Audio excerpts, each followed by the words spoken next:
It's a mistake of this government. You know, I will not say something extraordinary.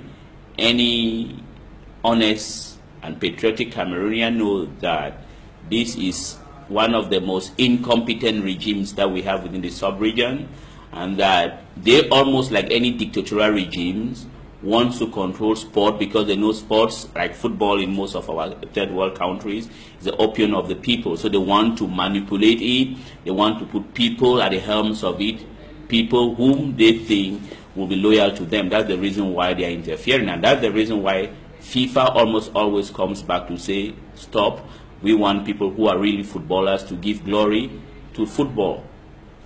Are you trying to say that the regime is using football for its political gains? Of course. When we know that politics and football are not supposed to be bet mates.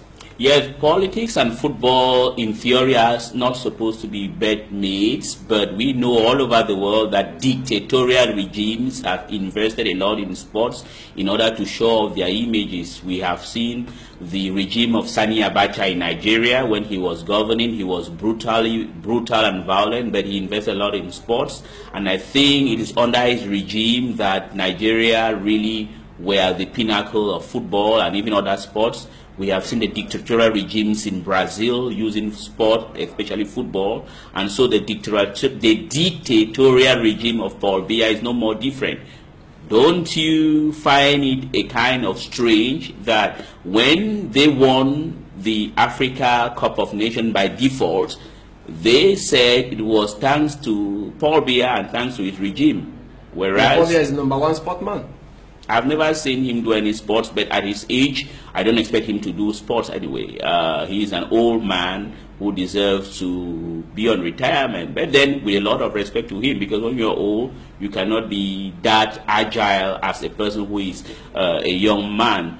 But Paul Biya also is the cause of the demise of sport in this country. How? As he has destroyed everything in this country. Yes, because he came and was surfing on the foundation laid by his predecessors. So, and after that, we have what we have. The calamitous way of managing sport in this country is at the image of the calamitous way he has been running this country politically and economically.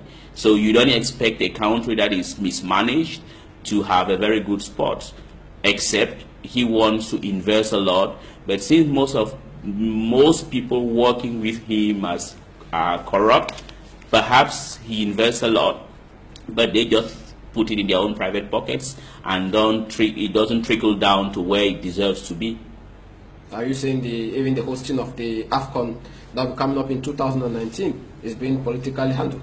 Sure. As far as I'm concerned, it is a massive distraction that doesn't deserve to be focused on. We have a lot of problems in this country.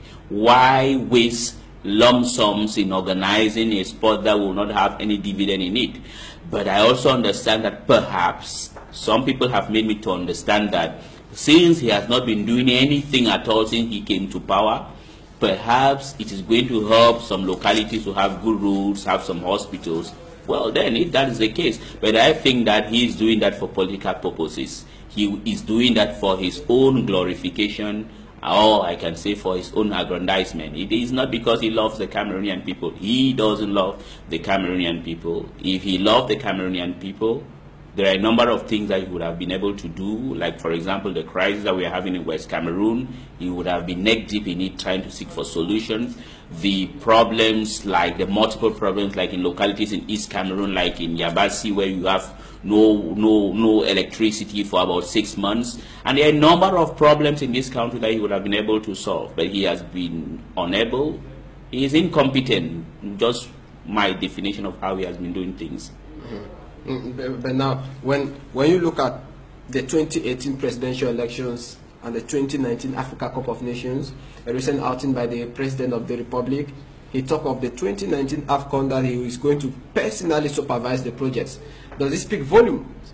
That in 2018 is already sure of a victory? It speaks volumes. As we say, there is a very good adage in English that says, if wishes were horses, the poor will ride.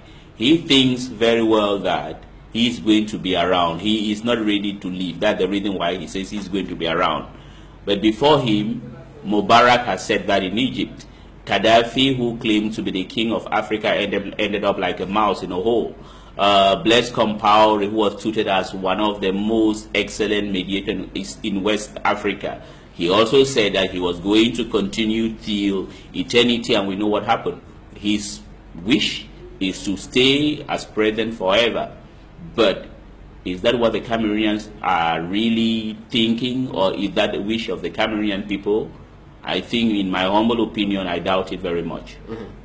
Now, Ellie Smith, when you look at Fecafoot, let's come back to Fecafoot, that's what we're talking about. When you look at Fecafoot today, the ousting of Tombi Aroko Sediki, are you sure that can we put it a cabal? This group of people, are you sure they are going to really leave Fecafoot? Because many have the impression that since they going away of Iya Mohammed, that chain is still there. Can that chain be broken today, and new persons come up when in 6 months, in the month of February, when elections are expected to be held? I think Mr. Tombi Aroko is an honest, patriotic Cameroonian. I don't think he's a type of person, because I know him personally, I don't think he is a type of person who will be pulling the strings from behind. I also understand that people think that there is this huge shadow of Iya Mohammed lingering over the place and trying to influence or derail everything. If this current normalization committee respects the criteria of FIFA, which I believe it respects, I don't see why we should be pessimistic. I think for once, let's try to give them a chance and see what is going to happen. I know football is something that most Cameroonians hold at heart. As far as I'm concerned, I'm one, but I don't hold football at heart. I think there are many other things in this country to do. It's a big lump of distraction, derailing us from what we really want to do. So I think that, well, Iya Mohammed is no longer there. Let's give this new team an opportunity. Let's not also think that the preceding team, led by Tombi Aroko, will be fighting tooth and nail to derail what is going on. I think Tombi Aroko said, as a Cameroonian, he bows and respects the decision that has been taken. He had no choice. He had no choice, but he's extraordinary, because were he another Cameroonian, he would have started running left and right, trying to erect hurdles in order to avoid the normalization committee or commission to be established. He did in a very gentlemanly way that, well, perhaps I don't like what has taken place, but I have to bow out as a human being and as a Cameroonian for the common good of the Cameroonian people and for football. All right. Ellie Smith, we have much to discuss concerning back to school 2017-2018 academic year in the two English-speaking regions of the country. But something particular happened on that day in Kifeng, a locality in Kumbo, in Biya division in the northwest region of Cameroon. We have this 7-minute in-depth report on what happened, the key actors, when a 16-year-old boy, Civism Cyprian, was shot, and that brought tension. 2 persons were later shot in the night. Watch this. It is in this farm in Kifeng, 15 kilometers from Kumbo in Biya division, in the northwest region, where a stray bullet killed 16-year-old Cyprian Civism, a child of Shufa Yuar, during an anti-drug raid carried out by elements of the Kumbo Gendarmerie Brigade. The uncle of the now deceased Civism narrates that his nephew was killed by a stray bullet. The places, they don't fall now for years. Where they come on for days before they shoot the boy for you. They started shooting there, and this is the exact place where he was shot. It was around here. We got up around 5 a.m. that fateful day. We saw gendarmes and saw how they had arrested our landlord, Shufai. He was tied and kept in the car. Put on for Motu. Take some other friends for that side for Lokito. Then they enter people their house. They also took a lady and other men, about 2 of them. They entered into houses and collected money. They collected 200,000 francs from a man's home who was planning to build his house during the dry season. And contrary to the release of Minister of Defense that the soldiers acted in self-defense, the man says the gendarmes had entered into houses and started looting. Then people they come and say, now wait is so. We are not the make so. You all start now the him na take us. That is where they took away 2 she-goats and a motorbike. When people got up to ask why they were looting, they started shooting tear gas and live bullets. Everyone ran for his dear life. Shoot them. How they don't make them for this, so they shoot one part for day. Number 2, they shoot them say 2. They shoot that part where they don't take. Citizen was running towards the house which was shot. He too was shot by a stray bullet. Villagers took the body and were moving to Kumbo. Gendarmes used tear gas on them, seized the body and left. Till today, we don't know the whereabouts of the body of Citizen Cyprian. Then the majority stand for the. We did this, so person never make no bad thing. He also denies allegations that they attacked the gendarmes. He says as gendarmes threw tear gas, they could not even stand the odor of the tear gas. No lie. Person no day for you say we be who work and stick for hand. Person no be who work and stick for hand. No lie. Even work and stick person no day will be who. Explain again. All of them were running as gendarmes came, and they even came to arrest some persons whom they say were trafficking drug, marijuana. They had taken 6 persons. They caught the 6 persons, and usually when you are caught, you are asked to pay some amount of money. He narrates how he too had been arrested for allegedly trading with marijuana, but that his own case was different. He had no 500,000 francs to pay, and they were taken to court. Meantime, others who had money to bribe were given to the gendarmes and later freed. They don't take their money, 500,000, leave them, they come back. Okay, they take we, go to the state council. We go to we on say, no, nobody work there, nothing. I don't come carry we for nothing. At the residence of Citizen Cyprian, it is an emotional atmosphere.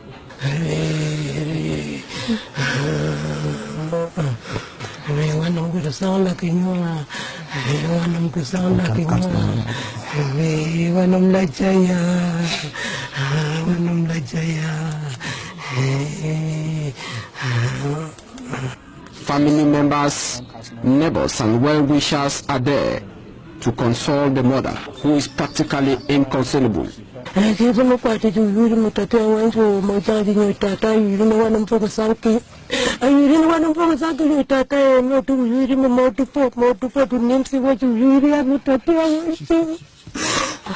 In tears, she can't understand how her son will go to the land of no return in such a circumstance.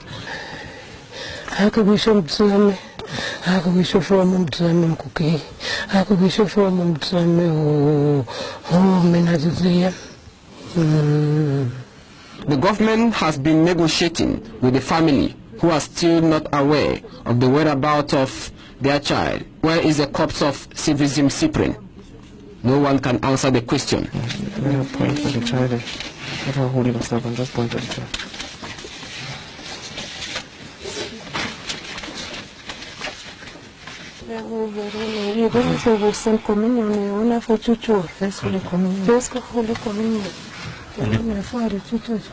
When youth carry the corpse on their shoulders for a showdown in Kumbo, they were dispersed by gendarmes with tear gas on the way and the body retrieved.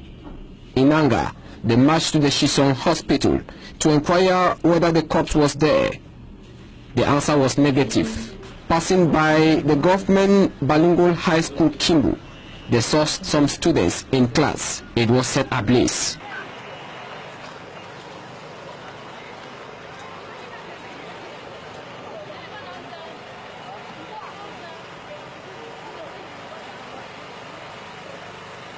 Negotiation with the government has finally yielded fruits. The family of Citizen Cyprian says they had programmed this Saturday, September 9, as a burial day, but the administration of Biya begged them to push it forward to Wednesday next week. Yesterday, the deal called me I went there. He then asked me if we are now ready for the burial. I said I could have not been preparing any burial since the corpses were still at their own level.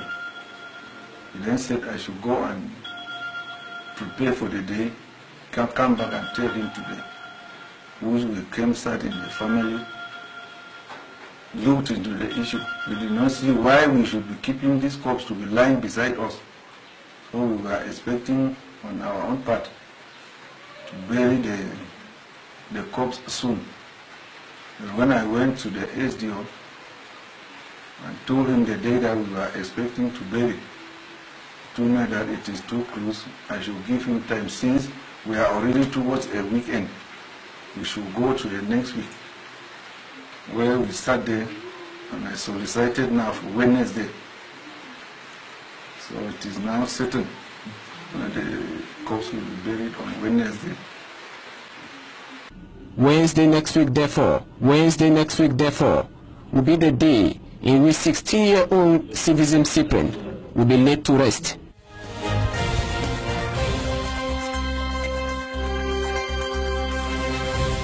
Welcome back to join me, Elise Smith, who is my guest tonight. Elise Smith, you've just watched that report. It happened on the 4th of September in Biya division in the northwest region of Cameroon, the day we had back to school for the 2017-2018 academic year. When you watched that report and when you read the release of the Minister for Defense, what came to your mind? I will start first with the positive aspect of things. Right, this is the first time perhaps that happened, but this is the first time I know that, for example, when something happens in West Cameroon, the perpetrator is in code punished because the commandant of the Gendarmerie Brigade of that part of that region was suspended of the division, which is a very good thing, because we need to, when somebody does something which is good, you need to appreciate it. There, the president or the minister of defense, the president of the republic, he is in fact the rightful minister of defense, did a very good job by suspending that person. The other thing is that I think there was a use of excessive force, and I'm very happy that you have brought on the truth, because I understood from the communique of the Ministry of Defense was as though these people were going there, there was a kind of fighting between drug merchants, and then this guy wanted to intervene. Whereas it was a big lie. It is true somebody is growing marijuana, right? You just go and seize that marijuana. But what happened was that along the line, they started extorting people, because I don't know, I didn't hear the story one man there said they took 200,000 francs CFA from a man's home. They took 2 she-goats and a motorbike. Yeah. And in a total, they took 700,000 CFA francs beside the livestock, which means that those, as I've always been saying, those are not forces of security, but they are forces of insecurity. And then the other thing is, and that now jars with what I've always thought. I think what is going on in West Cameroon is something that the government likes it to continue. Because can you imagine, people want schools to resume, and at the same time you want classes to resume, you go around trigger happy killing people. So who between the people of West Cameroon and the government wants schools to resume? So I think that action was very bad. And if you see, people are talking about the marijuana growing in that part. But here in Douala, where I live, if you go to Ngansoa, there's a street where they call Nouveau Marché Gazon. Along that street, everybody sells marijuana. Everybody knows that. And then whenever the policemen around there, it is true. You can go and ask it. I'm not inventing anything. I wrote something about it. Go there, you are a journalist. Carry out an investigation. And whenever the policemen and the gendarmes, they are broke, they just go into that neighborhood and arrest people, and if you don't pay 500,000 CFA francs, you are not going to be released. So it's like it's the same tax everywhere. Everywhere, that's what they are doing. Because we heard from one of the men who spoke in that report that in Biya division it is 500,000 francs CFA. Exactly, it's 500,000 francs CFA, and here in Douala, ask anybody who lives around Gamsoa, he will tell you it is 500,000 francs as well. There was one story that happened that there was one man living in a family of the merchants of marijuana, and he decided one day, he was very angry, he went to at the divisional officer and reported his brothers, and they came there for 1 week. They cordoned off the neighborhood, and well, after making the type of move there, they took their 500,000 francs each, and they went, and then business continued as usual. That's how it happens. I did a story about it because what happens is that at Mgangsua, they don't grow marijuana. The marijuana is grown in the West region. It comes to the region, it comes to that place via merchants of watermelons, pineapples, and within the pineapples and watermelons and plantains, you have beneath it marijuana that they bring in at that point, then ventilate it around the city of Douala. So I think that, will I say the gendarmeries and the police of the 6th Police District of New Bell and the gendarmerie which is around ABC are much more caution. They are not trigger happy like the gentleman in Biya. Maybe he felt that, well, he was in Anglophone Cameroon, he can kill an Anglophone and the sky will not fall. But I think for once, the government acted properly by removing him from his responsibility. But my fear is that it should not happen like the former director of Lakentini Hospital, who mishandled the case of Monique Komateke. 1 year later, he was rewarded for incompetence as the provincial boss of the health of the littoral province.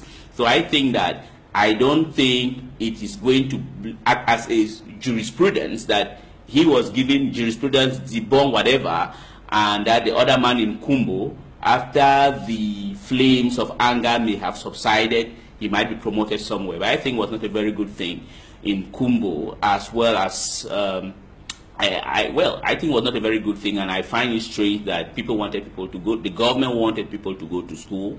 Then you have a set of people who goes around killing people as they have killed. In fact, there are 2 people who got killed. Cyprian got killed, who was 16 years, and there's another person, Abdulaziz, who also got killed. So 2 people got killed, and others were seriously injured, and which is unfair. That is the reason why I say these things. It's not as if I have a kind of fixation or a kind of hatred, but I'm being empirical. I see what is happening every day. Then I have the wherewithal to say it loud and clear. So today, can you say that back to school in the 2 English-speaking regions was effective? When you watch images on TV and even news you gathered on the ground? News I gathered on the ground are contradictory. It is not quite effective. It is simply not effective because the government never wanted it to be effective. Let me give you a point of view. If you want people to go to school, they have not been going to school for 1 full year, in spite of the fact that the state broadcaster, the fake news, were making people to think that people were going to school. People have not been going to school for 1 year, right? If you want them to go to school, there is a kind of psychological preparedness that you have to give to those children, the parents and the children themselves. You just decided overnight, you release those Anglophone leaders that you unjustly decided to throw behind bar and warn them, as you act as though they have a magic wand to make people to start going to school. If the government wanted people to go to school, 1, they would have unconditionally release everybody, not at piecemeal as they are doing. 2, try to remove the forces of insecurity in the region, or at least put them in some cantonments so that they should not be threatening people. Now, do you think that a child in Kumbo will want to go to school when he sees a gendarme? No, he knows that a gendarme will just kill him or rape him. I think what the government would have done is that we all want people to go to school, but they would have taken the measures necessary for people to go to school. 1, remove those forces of insecurity or keep them in their camps. 2, release everybody unconditionally. If you do that, those are the kind of enticement put in place for people to go to school. But as far as I'm concerned, I think it was not effective, and I doubt whether it's going to be effective. If they want it to be effective, they should at least, one thing with this government is that they are too proud, arrogant, and at the end of the day, stupid people. What you have to do is that they have to be humble enough. Tell the students and the parents that go back to school, but remove the security for the force of insecurity there. I think that is going to encourage people to go to school, and understand also that if you have a child who has been at home for 1 year without schooling, you need to learn him, encourage him, try to seduce him to go back to school. But we must say, at least, that I made a tour in some schools in the northwest region of Cameroon, the capital Bamenda. Very few security forces could be seen around the school. They were just patrolling. Can we say today that the education of our children is being sacrificed on the altar of the Anglophone crisis? Yes, unfortunately, it happens. It is happening, but we are not the first people who began that. In South Africa, when people were fighting against apartheid, it happened, and we know the consequences that have arisen from that. I also think that there are many options to be put on the table in this struggle for Anglophones to be respected in this union. One of them was what has happened. But may I also tell you that it is not necessarily the leaders who wanted people not to go to school. It is, as a colleague who always says to me, it is a popular spiritual movement, because people felt that when the government decided to unjustly arrest people like Ayapo, Agbobala, Fontaine, and Mancho BBC, and you have a long list. So people felt that since this government is so dubious, heartless, the only bargaining chip we have is that since there are people who like aggrandizement, they like to show off, we are not going to go to school. It is going to be a kind of pressure on them. They did it. It has paid off. I think so. But I also think that it's not a matter of victor or vanquish. What is important is the future of our country, which is important. We are not going to put the children's future on a balance. But I also think that if the government, because the thing is that you should not always think that the Anglophones are such a stupid people, they don't want to send their children to school. But ask yourself why you, the government of Cameroon, have been killing them willy-nilly, raping them daily, and arresting their leaders unjustly. So they have nothing to lose. That's the reason why they are doing like that. But they want their children to go to school. I'm telling you, everybody wants their children to go to school. I want the children to go to school. But now when I sit around, you move around, yes, you say you didn't see soldiers.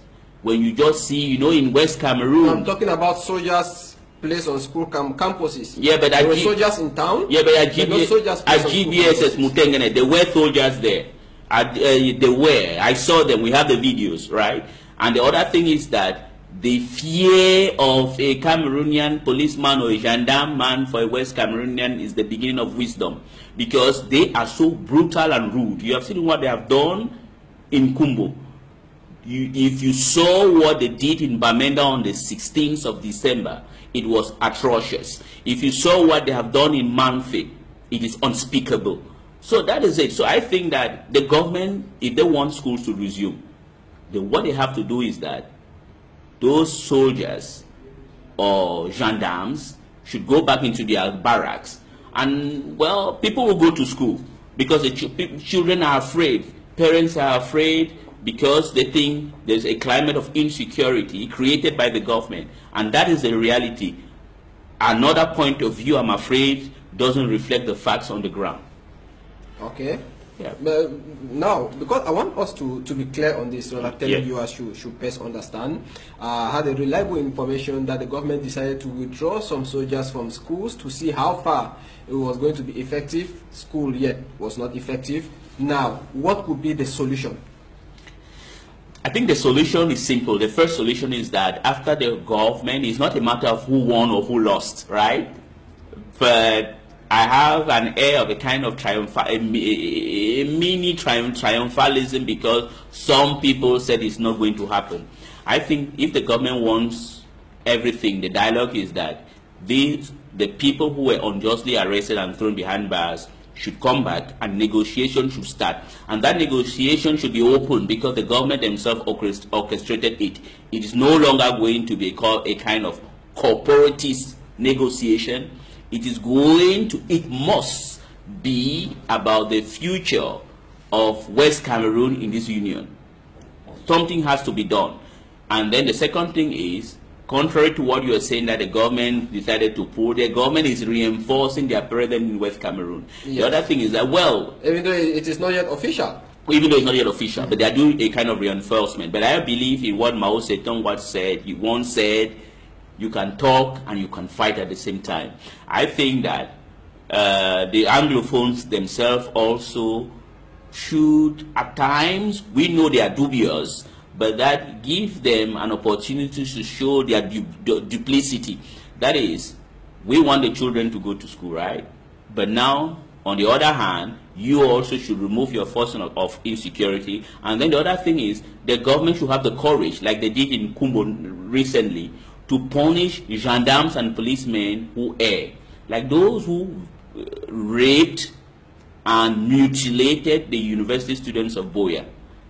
Perhaps you have seen them being punished somewhere, but I have not yet been seen them being punished. Not yet punished. They were being congratulated by the Minister for Communication, saying they were acting in self-defense. Good. The thing is, I pity the Minister of Communication very much because I don't know whether he has children. If his daughter was raped, will he have the effrontery to come in front of TV screens and microphones around the world to congratulate people who rape, who molest other people's children? No, I think let's ignore him. He does that because he's paid for that, but he does that in a very stupid way. What I think is that we are in an atmosphere of conciliation. I think the government just needs to be humble enough, and now we have the leaders, some of them are out, try to talk to them, and only they can decide the future of the academy here in that part of the country. And no amount of lies, because the state media and their appendages say things a lot, will change the course. The thing is, the future of the West Cameroon and the future of Cameroon is at stake. That is what is played right now. Okay. So to you, that is a solution. So someone somewhere told me the only solution is President Biya to come down and make the ultimate decision. Yes, that is another thing, and he has started doing it because I don't want to think, because people think that he was ill-informed, but I think he wanted to play with fire and the fire is burning him. That's what he has decided to decide, that all those leaders should be released. On the other hand, if Paul Biya were Amadou Ahidjo, right? Because that's now you have, I'm sorry to say about it, is anthropological way of governing. The style of a Sahelian man and a man from the forest. If Paul Biya were Ahidjo, if it were Ahidjo, I think Ahidjo would have gone either to Kumbo, Mbengui, Victoria, or Akwaya to talk to the people of Manfe. If I were Biya, what I would do is that I would take the command of this thing myself, and I would try to go to the southwest, maybe in Manfe, not necessarily in Biya. I can go to Manfe, I can go to Kumbo, and tell the people of that region that we are all Cameroonians. Yes, we have made mistakes because to err is humane. Now let's talk about the future of our country. All right. That's why I think if he does that, it is going to work out miracles. But can he do it? Does he have the energy to do it? Will his entourage want to do it? Because I think on the other hand is that there are many people benefiting from this. It's just like the crisis in the far north. And don't you see that most officers in the army are building a lot of mansions, you know? Another man's meat is another man's poison. So some people want the crisis in the northwest and southwest regions to perpetuate in order to inflate their pockets. So I think it's high time, if Paul Biya doesn't want this country under his watch to end up like the Democratic Republic of the Congo, or like Somalia, or like Sudan, or like Ethiopia and Eritrea, he has to stand up and decide to take things in his own hands and go down to the southwest and northwest regions and then talk to real representatives of that region. That is, those are people like Ayapor. He is outspoken, Ayapor. Speak to him. It's better to speak with someone who tells you the truth than a sycophant. Not Nijon? Well, Nijon is a politician, right? And with due respect to whom he is, do you sincerely think that he's controlling what is going on? I doubt. I think that they should speak to, yes, the SDF, they can speak to some MPs of the SDF like Wiriba. They should speak to Aya, they should speak to Aguabala, they should speak to Fontem, they should speak to the real representatives of the Anglophone region who will be able to tell the truth to the Francophone majority government in Yaoundé about the reality of people of West Cameroon, not people who go there and lie just because they want to have contracts, they want to live well at the expense of their people. All right, Elise Smith, we have just a few minutes left. Let's talk about Togo. Togo, just like Gabon yesterday, is in tension, political tension. The main reason, 50 years of a dynasty, exactly. Just like Gabon. Yeah, just like Gabon. But the one funny thing which is good is that Togo, unlike Gabon, is that it's not during an electoral period. People are just fed up of Nyathimbe Yadema. Since he came to power and his son Ford succeeded him, it has been a dynasty that people like Johnson or Fabre wants to put an end to it, and then the people of Togo are coming out en masse in order for the constitution of the country to be respected. They even want the 1992 constitution that 10 years later it was changed, and the term limits were removed like they did in Cameroon. So they wanted, and the government is kind of bending because the government said they are going to come back to the 1992 constitution that puts a presidential term limits. But now the opposition doesn't want it. I think that for Yadema should understand that he has nothing to offer. And I'm not the only one saying it. Former President Obasanjo said it on BBC, I think yesterday or the day before yesterday, that there's no other thing that For Yathimbe can offer. Now it is a good thing for him now to leave. But the good thing is I have faith in the Togolese people, and I also have faith in the people of West Africa, because ECOWAS is unlike CEMAC or ECAS. They will be able to do something, because if you can recall, in the ECOWAS proper, the only black leg there is called Togo, because Gambia is now a democracy. So why should Togo be an island of dictatorship in a sea of democracy? So I think the time of For Nyasimbe is up, and he should humbly leave or be humiliated. Are you sure he's going to be humiliated? Well, the determination of the Togolese people seems to show that they will continue to the end. And I also think that if you have already the even chambers of ECOWAS already intervening, so I think there is a glimmer of hope. Now, we look at Togo and equally look at Kenya. You saw what the Supreme Court did? Yes. The Supreme Court in Kenya just showed us one thing. You can be appointed, you can appoint me, but I have my independence and integrity to interpret the law, respecting the law. And that's what the head of the court, the chief judge of Kenya did, which is a very good thing, because it sets a precedent. We have never seen that before in most African countries. Here in Cameroon, there's one gentleman called Alexis Dipanda-Mwele. He had that opportunity to act that way, and then his name should be inscribed in gold forever. But he decided to be a coward, and then we know what happened. So in Kenya, it shows, first of all, that the institutions are solid. When someone is appointed by somebody, but he doesn't feel any kind of allegiance to toe the ways or the dictates of the man who appointed him. So it's something commendable. Now let's see how the rerun of the elections is going to take place. In October. Now let's end with Congo, Brazzaville. The summit or the meeting on how the problem in Libya will be resolved. One has been will be organized in France. The other is being organized at the moment in Congo, Brazzaville. Yeah, the one which is being organized in France is genuine with some legitimacy. That which is organized in Brazzaville currently is fake, and you can understand that nobody talks about it, because first of all, President Denis Sassou Nguesso has no moral authority to be intervening in Libya as a mediator.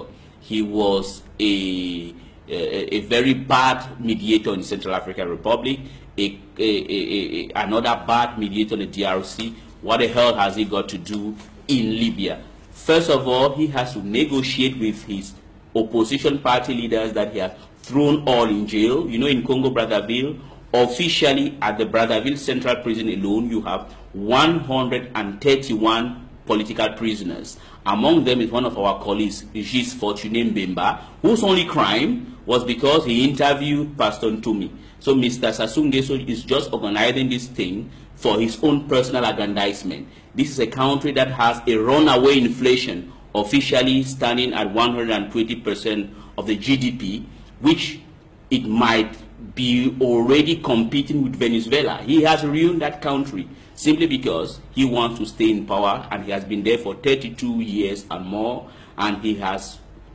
destroyed that country, everything. So what he's doing there is just a waste of time. He's doing that for his own personal glorification and not for the people of Libya. The other thing is that you always find Mr. Ngako